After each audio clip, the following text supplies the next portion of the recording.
तो ये एक मसला है कि जहाँ ये सियासतदान भी अपना गंद जो है वो फौज के सामने डाल देते हैं, या मीडिया के लोग अपने मकासद के लिए, ये एक रविश थी। एक वक्त आया था कि मीडिया में अगर जनरल मुशर्रफ के दौर के फौरन बाद आप देखें तो आर्मी बैशिंग जो है वो एक रिवाज सा बन गया था, क्योंकि हर एंकर समझता था कि आर्मी बैशिंग करने से उसकी रेटिंग बढ़ेगी, लिहाजा वो आर्मी को इल्जाम तराशियां और बड़े फख्र से ये काम करते थे। सर ये तो काम तो अभी भी हो मैं रहा है समझता वैसे हूं कुछ कि जगहों ये पर। मुनासिब नहीं है।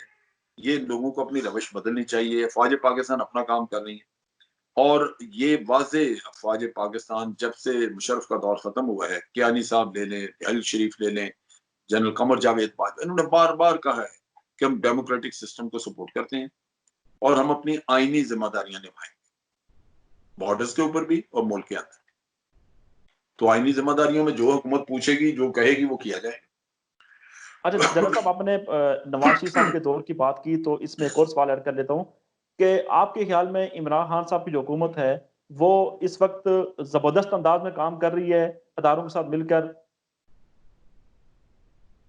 देखें, जहां तक तो कोरोना की प्रॉब्लम है, इस वक्त हुकूमत काफी अच्छा काम कर रही ठीक है। है। उसमें जो प्रॉब्लम्स आपको नजर आती हैं वो अवाम की तरफ से। वरना आप देखिए कि ये जो एहसास प्रोग्राम के तहत पैसा तकसीम हो रहा है, बहुत ही अच्छा कदम है और बड़ा ठीक ठाक तरीके से अल्लाह ताला अजर दे डॉक्टर सानिया नश्तर को। वो इंतहाई बाइज्जत और बहुत ही पुरवकार खातून है, समझदार औरत है। उन्होंने बड़ा अच्छा प्रोग्राम वज़ा किया है और अगर आप वो उनकी तफसील मैंने उनके इंटरव्यू में सुनी है, बहुत, मैं समझता हूँ कि एक मुनज़्ज़म तरीके से काम चलाने वाला प्रोग्राम है। ये बाकी अवाम है जो जाके वहाँ हुल्लड़बाजी कर देते हैं या कुछ। इसी तरह जो हुकूमत ने एक महज़्ज़ब किस्म का लॉकडाउन किया, लोगों को तकलीफ ना हो, कुछ ना कुछ उनको रास्ता खुला दिया। ये अब लोगों का काम था कि वो उसमें सेल्फ डिसिप्लिन अपोज करें। आप सुबह शाम टेलीफोन पे बात करें तो टेलीफोन पे मैसेज मिल रहा है, हर तरफ से आपको ये मैसेजेस आ रहे हैं कि कोरोना के खिलाफ आपने अपनी बचाव कैसे करना है और लॉकडाउन करने का मकसद भी है, लेकिन लोग अमल नहीं कर रहे। अब अगर हुकूमत सख्ती करे, लोगों को तकलीफ पहुंचेगी, लेकिन यही लॉकडाउन 2-3 हफ्ते में खत्म हो जाता, 3 हफ्तों में, अगर अवाम इसको मुकम्मल तौर पे इसके ऊपर अमल करते। क्योंकि हमने अमल नहीं किया, लोग जो है वो तफ्तान से भागे पैसे दे के। तो जो जो हमारे क्वारंटीन सेंटर बनाए, वहां से सिक्योरिटी गार्ड्स को पैसे दे के लोग निकल गए। एयरपोर्ट्स के ऊपर महकमा सेहत के लोग लगाए तो महकमा सेहत के लोग रात को गायब हो गए। फ्लाइट्स आई, रात को लेट नाइट लोग बाहर निकल गए। दिन के वक्त किसी को पकड़ा तो उससे पैसे लेके छोड़ दिया। ये अपनी कौम का कैरेक्टर का मसला है।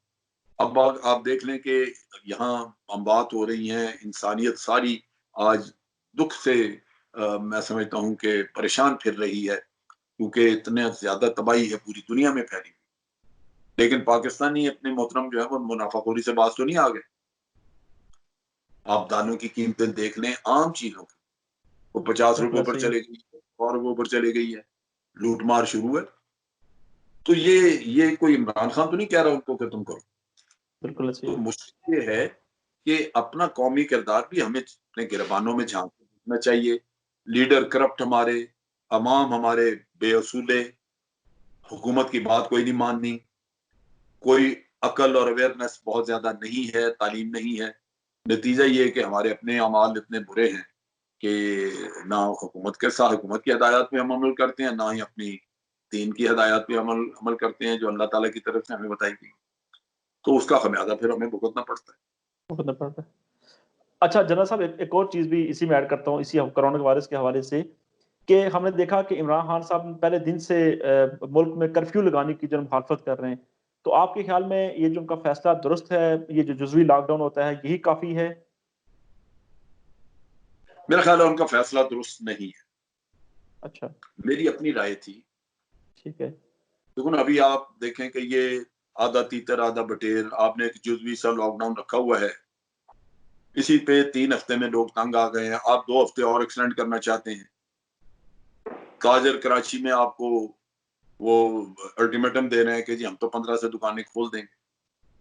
भाई आपने जो ये नीम दिली से जो घटिया किस्म का ये लॉकडाउन कराया, उसकी बजाय अगर 3 हफ्ते एक कर्फ्यू की सूरत होती और मुकम्मल लॉकडाउन होता, कुछ लोगों को तंगी जरूर होती, लेकिन 3 हफ्ते लोग बर्दाश्त कर जाते।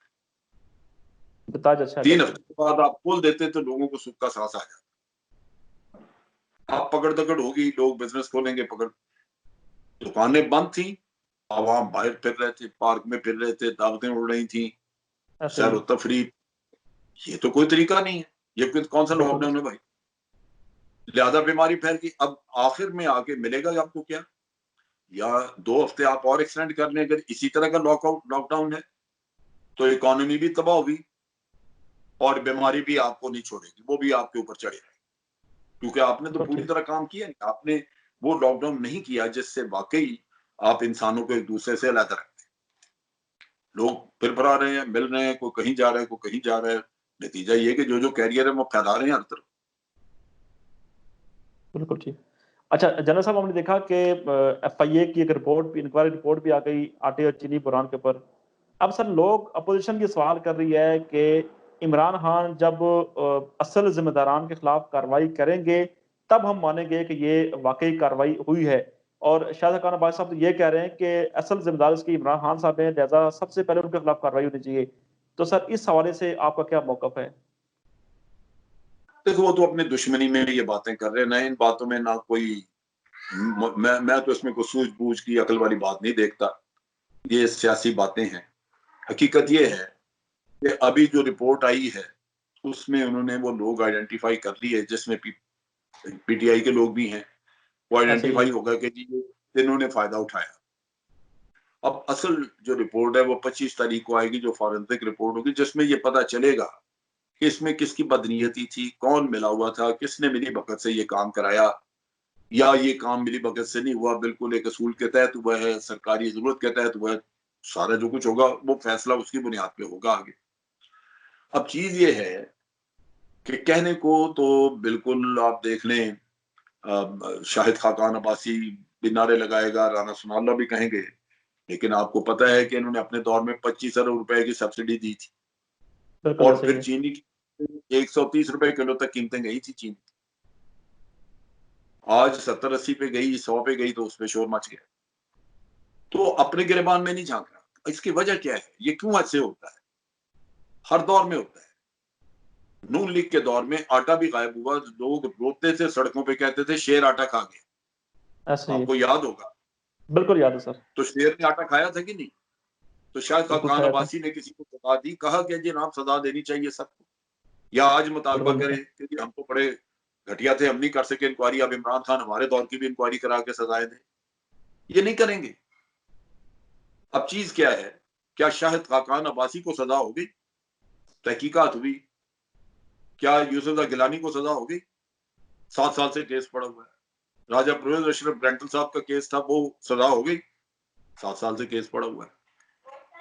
डॉक्टर आसम का केस है 6 साल से, 462 या पता नहीं कितने अरब का बात थी कि वो खा गए, किधर गया केस? कुछ हुआ उसका?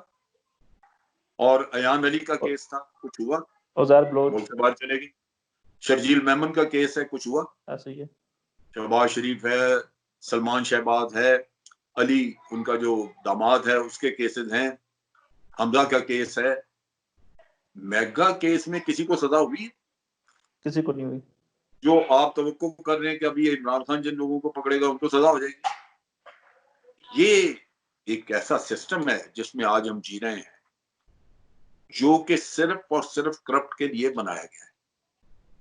जो करप्ट आदमी की खिदमत करता है, करप्ट आदमी को नैब पकड़ता है क्लीन चिट देने के लिए, ताकि वो अदालतों के अंदर धक्के ना खाए।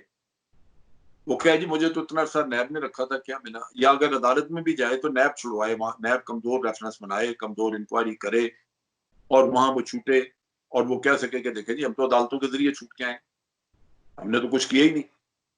अगर कुछ किया होता तो अब अदालतों में पकड़े न जाते, जबकि अदालतें भी उनकी खिदमत के लिए मौजूद है। तो ये सिस्टम वो है। इमरान खान इसमें क्या कर सकता है? इमरान खान ज्यादा से ज्यादा ये करेगा कि जिन लोगों के खिलाफ अगर केस बनता है तो वो नैब को रेफर कर देगा कि जनाब आप रेफरेंस बनाए, इनको सजा दिलवाएं, और तो कोई जरिया नहीं है। ऐसे ही है। तो नैब जो है वो उनको छोड़ देगा। असल मसला ये है कि जिन लोगों ने माल बनाया, जिन्होंने करप्शन की इस मुल्क में, जो मैंने बहुत सारे नाम भी लिए, वो छोटी करप्शन नहीं है, वो अरबा रुपए की करप्शन। अब जिसने तो 2-4 अरब रुपए की करप्शन की है, उसको कोई प्रॉब्लम नहीं कि उसमें से 10-20 करोड़ रुपया वो सिस्टम को खरीदने के लिए लगा दे, नीचे से सर, ये नैब से सिस्टम शुरू को हो। सर कौन ठीक करेगा फिर?